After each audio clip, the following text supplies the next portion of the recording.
It is time to choose a new pope. The conclave officially got underway this morning. You can see here this moment. This is the doors of the Sistine Chapel closing off from the public.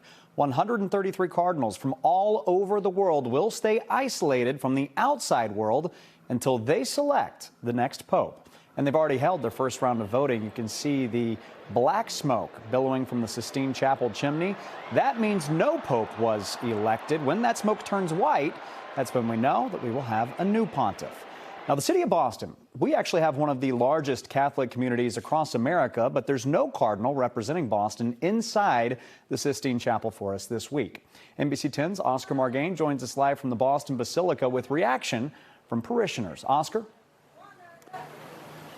Well, Colton, you know, it's been nearly 50 years since a pope last visited the city of Boston. Now, we spoke with Catholics here at the Basilica who say they would have liked to see a Catholic, or rather a Boston cardinal voting this time around and have a little more representation.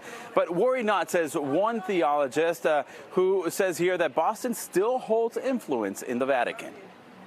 We do have smoke. Do we have smoke? Black smoke billowed from the Sistine Chapel chimney Wednesday in the Vatican, meaning no cardinal won the majority of votes to become the 267th pontiff.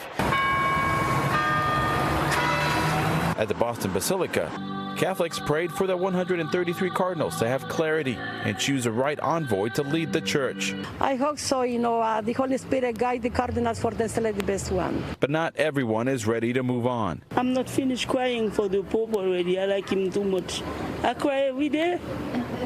16 days after Pope Francis's death, Catholics are at a crossroads. To measure up to the standard and the level that Pope Francis took us to, that'll be a real challenge.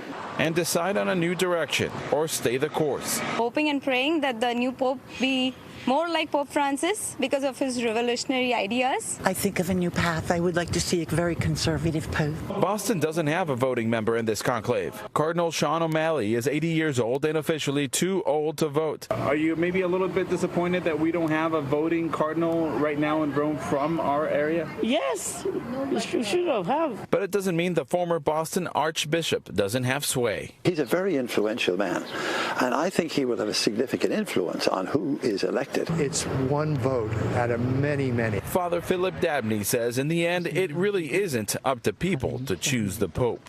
Who we suspect could be the next Pope and who we might like to be the next Pope, I'm telling you, in the end, it will be the Holy Spirit guiding them. Now, Professor Groom says that the conclave typically lasts about 4 days with one round of voting on the first day, then 4 rounds of voting each day after. Now, for reference here, Pope Francis was elected on the second day, and this means we could have a new pope by the end of the week. Reporting live in Boston, Oscar Margain, NBC 10 Boston.